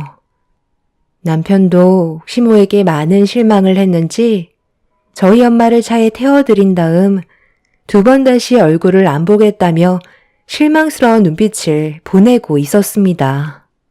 시모는 억울하다면서 무엇을 잘못했는지 전혀 인지하지 못하고 계셨어요. 그렇게 집안이 초토화가 되어가고 있던 그때 시부가 대문을 열며 들어오셨고 눈앞에 펼쳐진 광경을 보시곤 입을 다물지 못하셨네요. 그런데 시부 뒤에 또 다른 누군가가 다가오고 있었죠. 엄마는 그때나 지금이나 전혀 달라진 게 없구나. 아빠, 내가 이래서 오고 싶지 않았다는 거예요. 엄마가 이 사람한테 얼마나 못되게 하셨는지 잘 알고 계시잖아요. 그런데 이번에는 동생한테 또 이러고 있는 거예요? 곧 명절이라 인연 끊은 지 5년이나 돼서 그래도 아빠 얼굴 봐서 찾아온 건데 제가 잘못 생각한 것 같네요. 너도 잘 생각해. 계속해서 피해만 볼 뿐이야. 너의 인생에 방해가 된다면 차라리 누나처럼 살면 아무런 문제가 없다니까. 나는 오히려 엄마가 없는 지금의 현재가 너무 행복하고 오늘 더욱더 확실하게 알 수 있게 됐네. 아빠가 엄마와 이혼하지 않는 이상 나는 절대 이 집에 발도 들이지 않을 생각이야. 아빠, 저희 그만 돌아갈게요. 나중에 따로 연락을 드리든지 할게요. 제가 엄마 뱃속에 태어났다는 게 너무 끔찍하네요. 당신 정말 이럴 거야? 이제 곧 명절이라 내가 큰애를 얼마나 힘들게 설득시켰는지 알아? 집안의 기둥으로서 모든 걸 좋게 만들려 하는데 당신은 왜 계속해서 집안을 망치려 드는 거야? 내가 저번에 뭐라고 그랬어? 한 번만 더 일을 키우면 그땐 가만두지 않겠다고 했지? 얘 세아가 방금 무슨 일이 있었던 거니? 나한테 전부 다 솔직하게 설명을 해줘봐라. 저는 시부한테 모든 사실을 털어놨고 시부는 제 말을 듣고 계시다가 도저히 참기 힘드셨는지 마당에 있는 수도꼭지에 연결되어 있던 호수를 집어들어 시모의 얼굴에 사정없이 뿌리기 시작했어요. 시모는 뭐 하는 짓이냐고 화를 냈지만 이미 시부는 눈이 뒤집힌 상태셨네요. 시모의 온몸이 찬물로 뒤덮였고 시부는 시모의 뒷 목덜미를 잡아 대문 밖으로 내쫓아 버리셨습니다.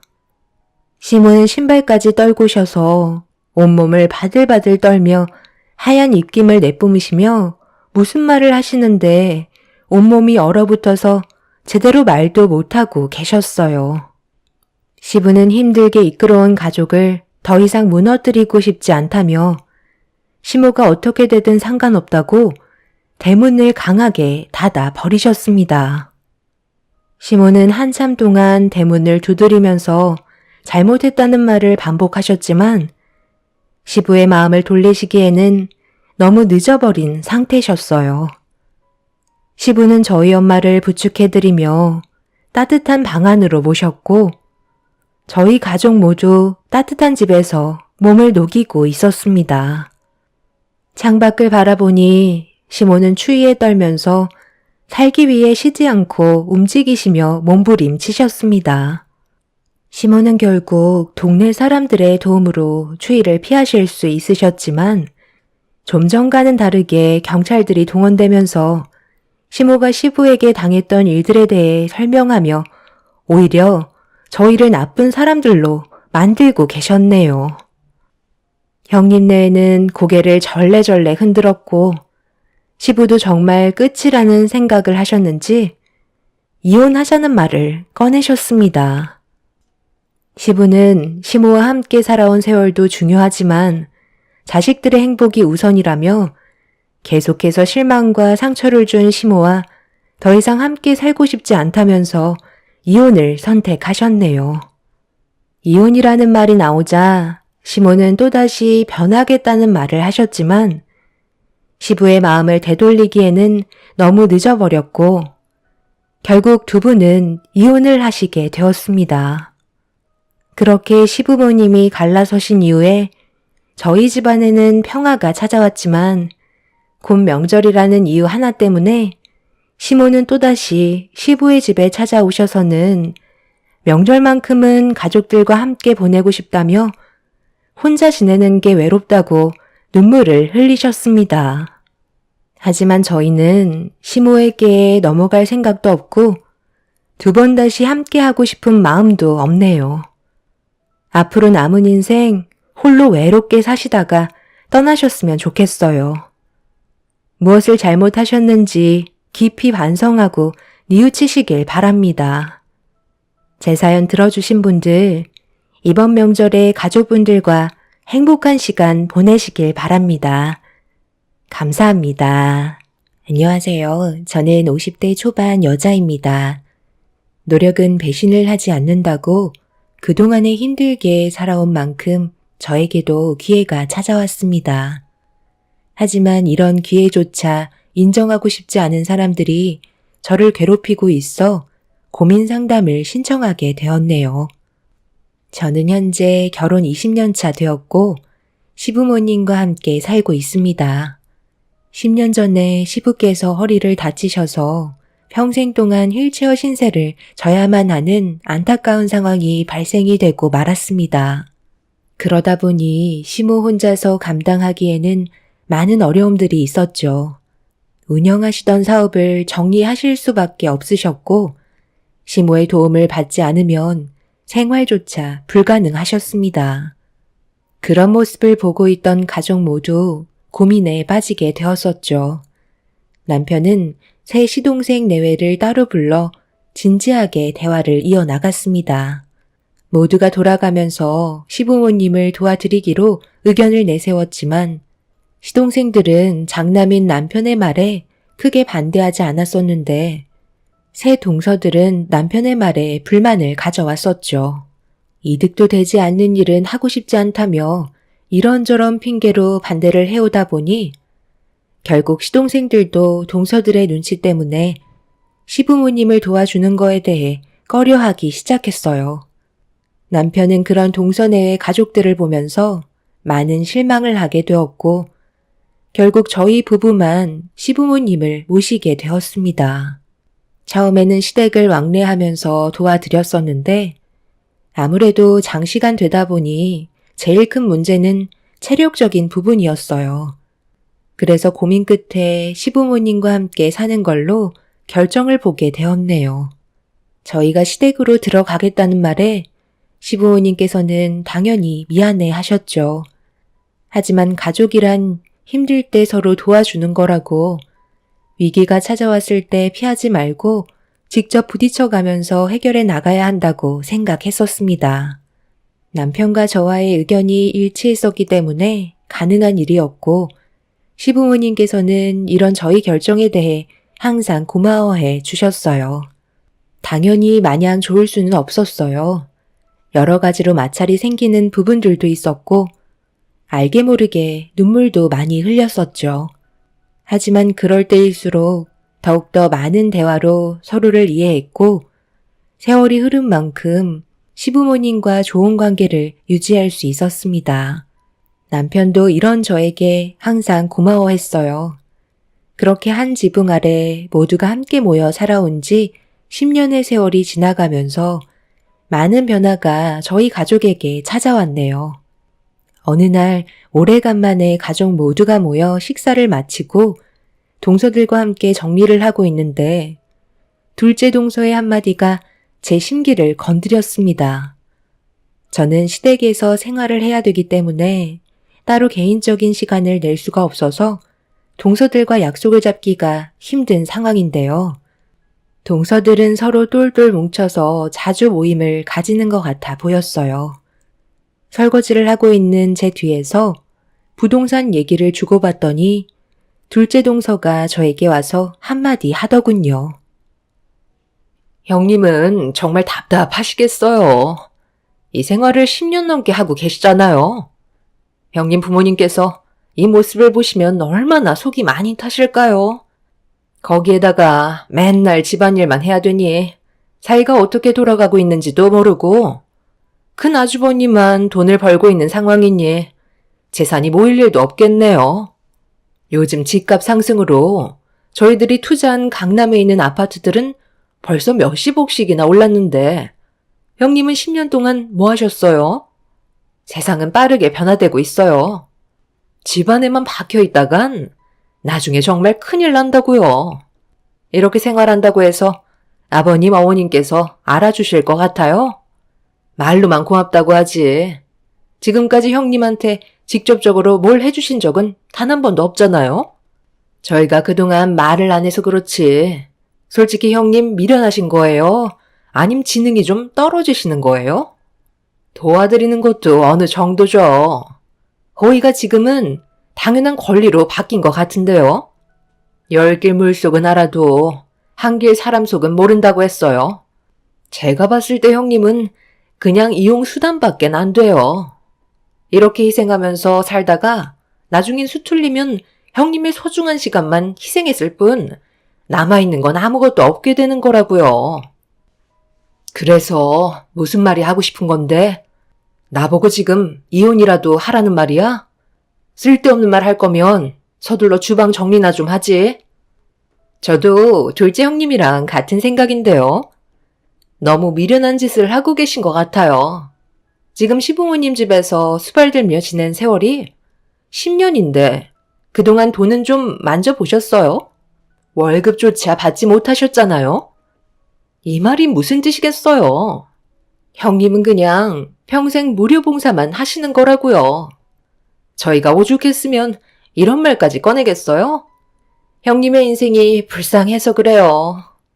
정작 집 한 채도 없는 무주택자인데 앞으로 어떻게 살려고 하시는지 정말 이해를 못하겠어요. 계획도 없으신 거죠? 10년을 이렇게 살아오셨는데 앞날에 변화가 있겠어요? 앞으로도 똑같겠죠. 큰 아주버님도 아무런 계획 없이 그냥 살고 계신데 집안에만 박혀서 사는 형님이 다를 게 없죠. 괜히 시간만 버리지 마시고 최대한 빨리 정리하세요.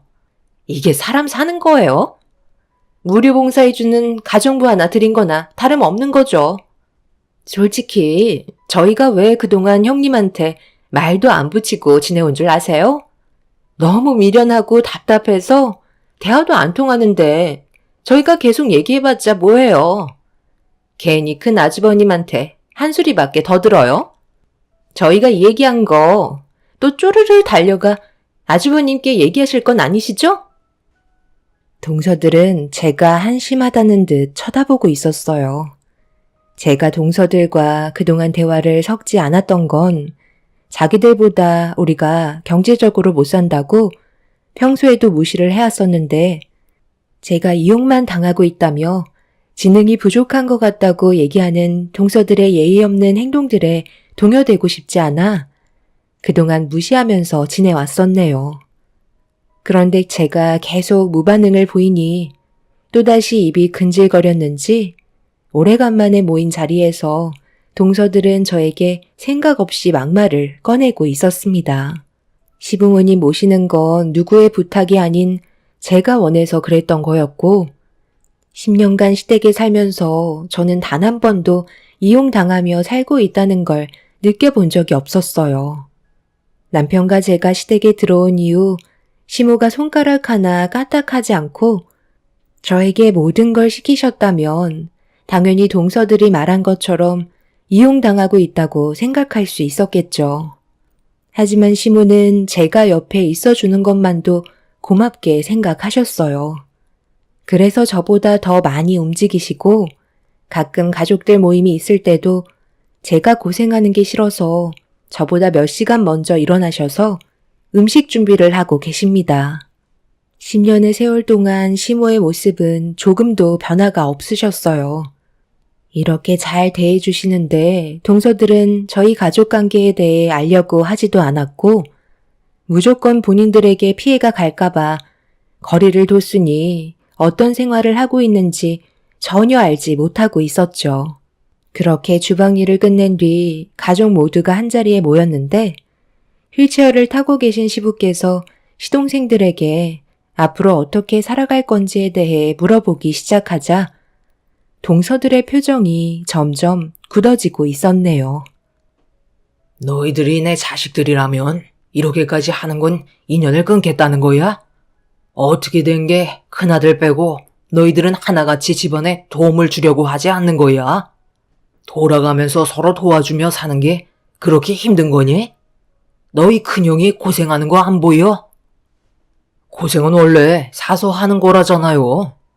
형이 원해서 하는 거지. 저희가 원하는 건 아니잖아요. 몸이 불편하시면 요양원을 가세요. 왜 가족 모두를 힘들게 하시려는 건데요? 큰형 힘든 것도 모자라 저희한테까지 부담을 주시려는 건 잘못됐다고 생각하는데요. 부모면 자식들에게 피해가 가지 않게 해야죠. 되려 짐을 주면 어떡해요? 쓸데없는 말씀 하실 거면 먼저 일어나 볼게요. 이런 말 들으려고 저희가 시간 내서 온 건 아니라고요. 지금 여기까지 와서 밥 먹는 시간도 아까워 죽겠는데 그래도 자식된 도리로 온 것뿐이니 이제 그만하세요. 10년 전이랑 10년 후의 삶은 많이 변했다고요. 그때야 아버지에 대한 마음이 컸다면 지금은 제 가족을 먹여 살리기에도 바쁜데 뭐하러 여기까지 와서 시간을 낭비하면서 저희 인생의 피해를 봐야 해요? 고생은 형 혼자 하라고 하세요. 저는 그렇게까지 하고 싶은 마음은 없네요. 엄마도 이제 그만 좀 하면 안 돼요? 언제까지 아버지 붙잡고 계실 건데요? 그냥 요양원에 모시라니까요. 그래야 모두가 편하다고요. 이 사람 말이 100번 오라요. 아버님 괜히 고생만 시키려 하지 마시고 조용히 들어가시는 게 모두를 위한 길이세요. 둘째 동서내외의 시작으로 셋째, 넷째도 불만을 쏟아내기 시작했고 참고 있던 남편은 결국 화를 내고 말았습니다. 상황이 안 좋게 흘러가자 시모는 새 동서내외들 보고 집으로 빨리 돌아가라며 마무리를 지으려 했지만 본인들도 기분이 많이 상했는지 그동안의 불만들을 쏟아내기 시작했어요. 저희는 동서들의 모습을 보고 너무 놀라고 말았습니다. 저희가 솔직히 얘기를 안 해서 그렇지 그동안 얼마나 서운했는지 알아요? 큰형님이 여기 와서 수발 좀 들어준다고 저희들과 눈에 띄게 차별을 두시잖아요. 일손 좀 도와준다고 해서 그렇게 하시는 건 아니죠. 어느 정도껏 하셔야지. 너희들 그만하지 못해? 여기 싸우러 온 거니? 당연히 우리 집에 와서 고생한 만큼 신경 써주는 건 타당한 건데 그게 뭘 서운하다는 거야? 너희들은 하고 싶은 거 다 하면서 누리고 있잖아. 그런데 큰 며느리 봐라. 10년 동안 잠깐 외출하는 것 말곤 집 밖을 제대로 나가본 적 있니? 명절날 외에는 거의 다 집에만 있었다고. 너희들이 서로 조금씩 이해하고 도왔다면 이렇게까지 힘들진 않았겠지? 그런데 차별을 한다고? 너희들이 큰 며느리를 먼저 따돌리고 무시하면서 살아왔던 것들은 전혀 생각하지 않니? 안 보고 있는 것 같아도 뒤에서 전부 다 살피고 있었다. 적어도 우리 집안의 큰 며느리면 너희들이 그런 식으로 행동하면 안 되지. 차별받지 않고 대우받고 싶으면 생각부터 뜯어 고쳐라. 뭘 뜯어 고쳐야 한다는지 이해를 할 수가 없는데요. 오히려 저희한테 잘 하셔야죠. 앞날이 어떻게 될지 아무도 모르는데 나중에 저희한테 손을 벌리게 될 날이 안 오실 것 같아요. 아버님이 요양원으로 들어가시기만 하셨어도 가족 간의 관계에 문제가 일어나진 않았겠죠. 그동안 자식들을 키워줬으니 그에 대한 보답을 받으시겠다는 거예요? 그런 생각을 가지시는 게 오히려 잘못됐다고 생각하는데요. 자식들 좀 그만 힘들게 하시고 이제 요양원으로 들어가세요. 그러니까 내가 요양원에 들어가지 않아서 이런 일이 생겼다는 거야? 너희들의 마음 충분히 알았고 2번 다시 바라지 않으마. 하지만 너희들도 절대 우리한테 찾아와서 손 벌리는 일 없도록 해라. 앞으로 얼마나 잘 먹고 잘 사는지 두고 보겠지만 더 이상 얼굴 보고 싶지도 않으니 우리 집에 2번 다시 고개 내밀지 말고 어떻게 살아가든 신경 쓰지도 마라. 몸은 움직이지도 못하시는데 입은 날이 가면 갈수록 점점 더 살아나시는 것 같다니까. 아버님 마음 잘 알았으니까 저희 이제 그만 일어나 보도록 할게요. 원하시는 대로 해드리죠. 시간이 지나도 절대 연락하지 마시고 도움받을 생각 꿈도 꾸지 마세요. 평생 큰형이랑 큰형수 끼고 살면 되겠어요. 아버지가 원하시는 대로 이용해 먹을 수 있잖아요. 저희는 세월이 지나 두 분이 세상을 떠나신데도 장례식장에 발도 들이지 않을 거니까 두 번 다시 연락 안 주셨으면 좋겠네요. 둘째 시동생이 자리에서 일어나면서 뱉은 말은 절대 하면 안 되는 말이었어요. 저희 가족 모두 엄청난 충격을 받았고 남편은 둘째 시동생의 말에 화가 머리끝까지 올라와서는 가만두지 않겠다며 멱살을 잡아 흔들었습니다. 그러자 시동생들은 오히려 서로가 똘똘 뭉쳐 저희 남편을 강하게 밀쳤고 그 모습을 본 시부모님께선 엄청난 충격을 받으셔선 정신적으로 많이 힘드셨는지 방으로 들어가 버리셨어요. 동서들은 짐덩어리 같은 시부모님을 떼어낼 수 있었던 날이었다며 서로 축하한다고 웃으면서 밖으로 나갔고 남편은 시동생들에게 마지막으로 기회를 줬지만 남편의 말은 조금도 들으려 하지 않고 동서들을 따라 집 밖으로 나가 버렸습니다. 남편은 그 자리에서 털썩 주저앉더니 멍한 얼굴로 바닥만 바라보고 있었습니다. 동선의 애들은 애초부터 시댁에 오는 걸 별로 좋아하지 않았었어요. 그리고 시부모님에 대한 안 좋은 감정을 계속해서 쌓아두며 가지고 있었죠. 그러다 결국 불만들이 터져 나오기 시작하면서 되돌릴 수 없는 큰 상처를 주고받고 말았네요. 동서내외들이 집으로 돌아가고 조용해진 집안의 시모는 방에서 나와 어질러진 거실들을 정리하며 힘든 모습을 보여주셨습니다. 남편은 시모에게 다가가 어쩔 수 없다는 듯 대화를 이어나갔어요. 결국 시모의 눈에서 눈물이 흘러내렸고 자식들에게 받은 상처가 너무 크셨는지 휘청거리셨네요. 시부모님께서 바라신 건 별거 없었어요.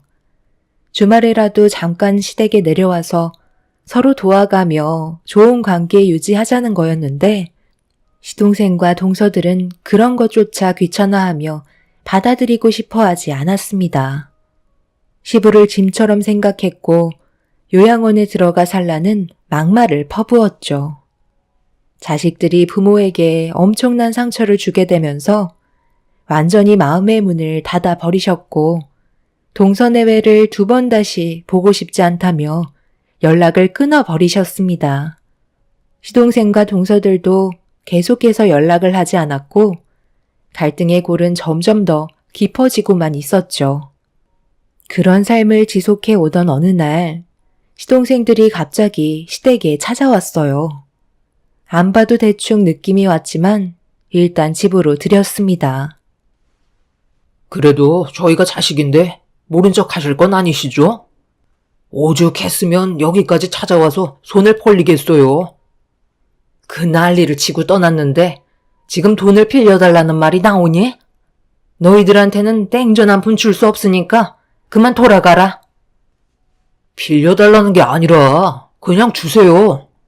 자식 간에 빌려주는 게 어디 있어요? 자식이 지금 위기에 빠졌다는데 돈이 문제예요? 작년 때까지만 해도 정신없이 건물 투자했었는데 지금 현재 세입자들이 전부 다 빠져나가서 월세가 돌지 않아서 이자를 못 내고 있어요.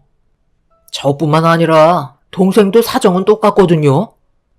그렇다고 힘들게 투자한 건물을 헐값에 처분할 수는 없잖아요. 이 시기만 좀 지날 수 있게 지원 좀 해주세요.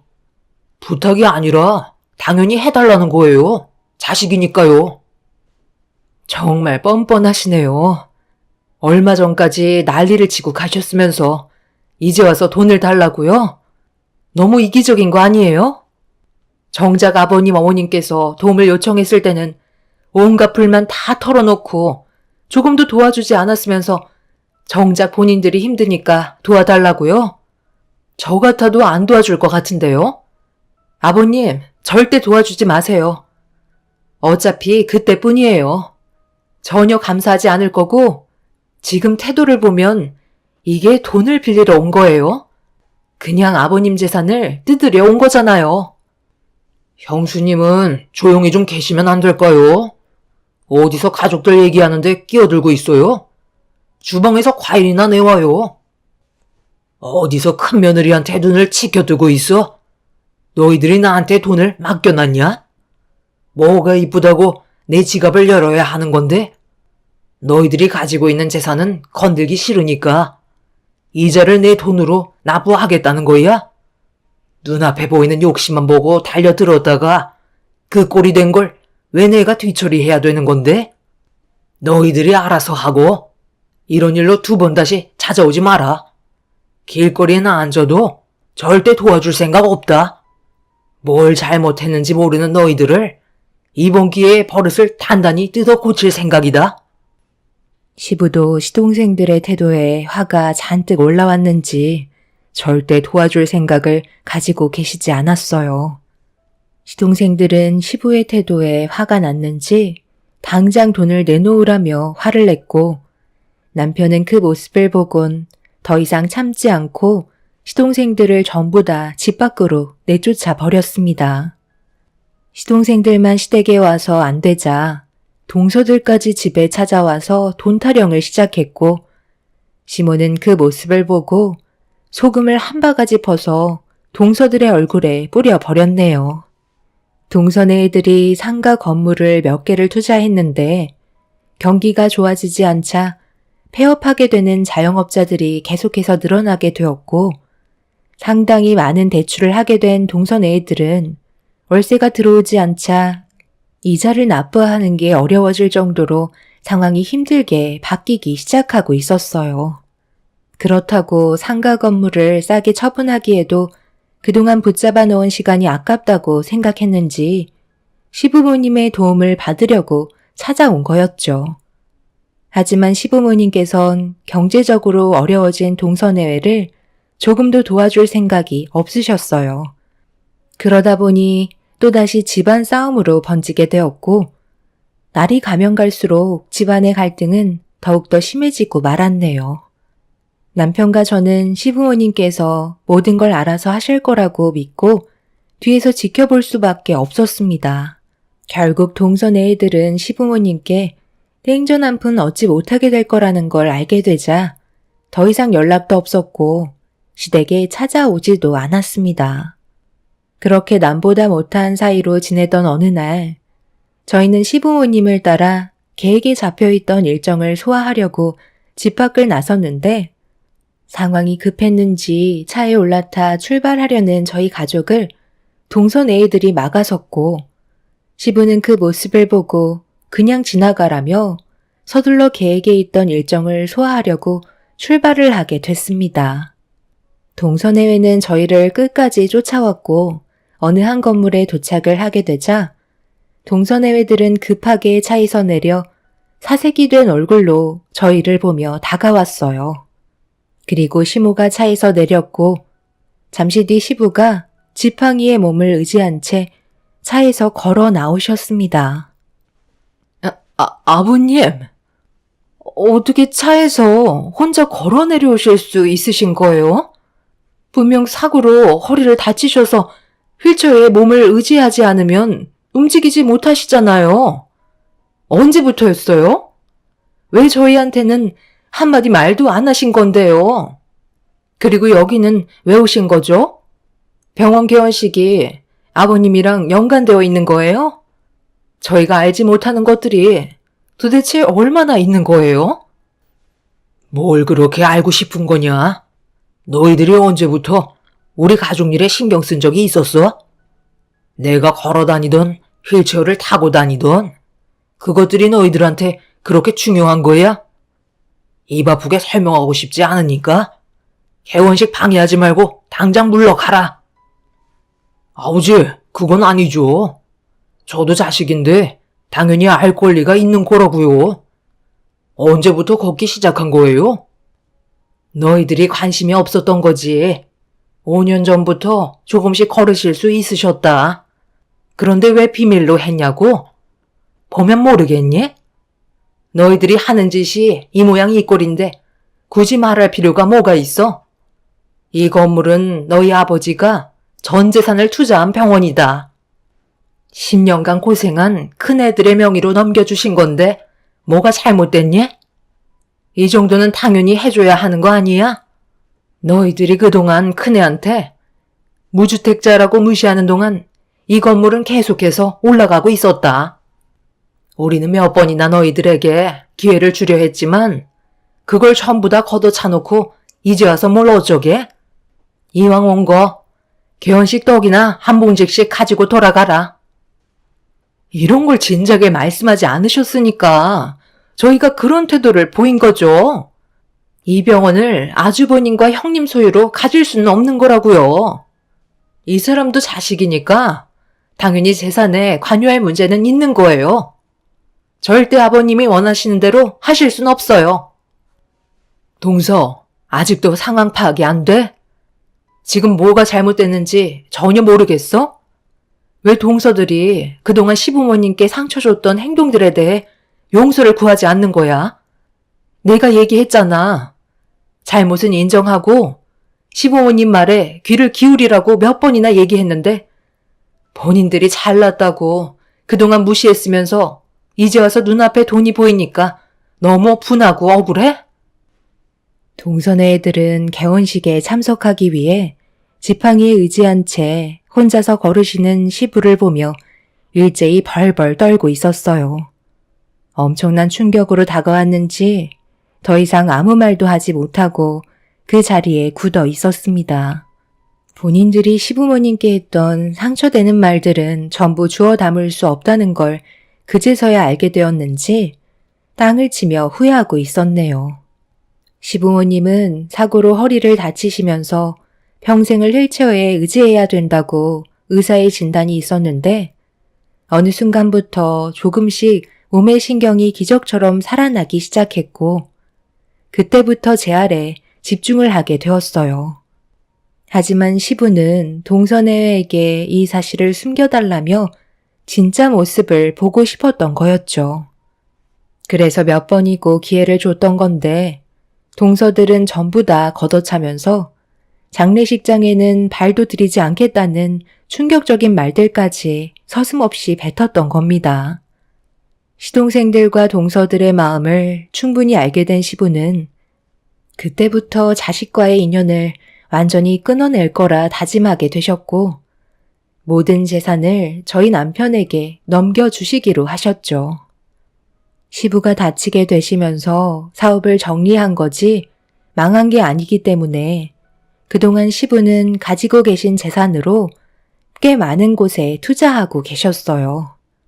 그렇게 모은 재산을 병원 건물을 세우는데 더 큰 투자를 하게 되신 거였죠. 여기에서 나오는 수익들은 앞으로 남편의 통장으로 입금이 될 테지만 저희 부부의 삶이 달라지거나 하지는 않을 겁니다. 눈앞에서 시부의 재산을 놓친 동선애이들은 땅을 치며 후회했고 그제서야 용서를 구하기 시작했어요. 하지만 시부는 절대 받아주지 않으셨습니다. 형님, 그동안 저희들이 무시했던 거 용서해 주세요. 한 번만 기회를 주시면 안 될까요? 저희 사정 잘 알고 계시잖아요. 이러다 정말 길바닥에 주저앉게 될지도 모른다고요. 그동안 투자했던 것들 전부 경매로 넘어가기 직전이라고요. 대출빚도 못 갚으면 앞으로 저희들 어떻게 살라고요. 어떤 상황인지 충분히 알았으니까 용서받을 기회를 한 번 정도는 줄 수 있지 않아요? 아버님한테 좋게 얘기해 주세요. 형님 한마디면 모든 상황 정리 될 수 있는 거잖아요. 10년간 아버님 댁에 버티고 계셨던 이유를 미리 알려주셨다면 이렇게까지 나오지도 않았죠.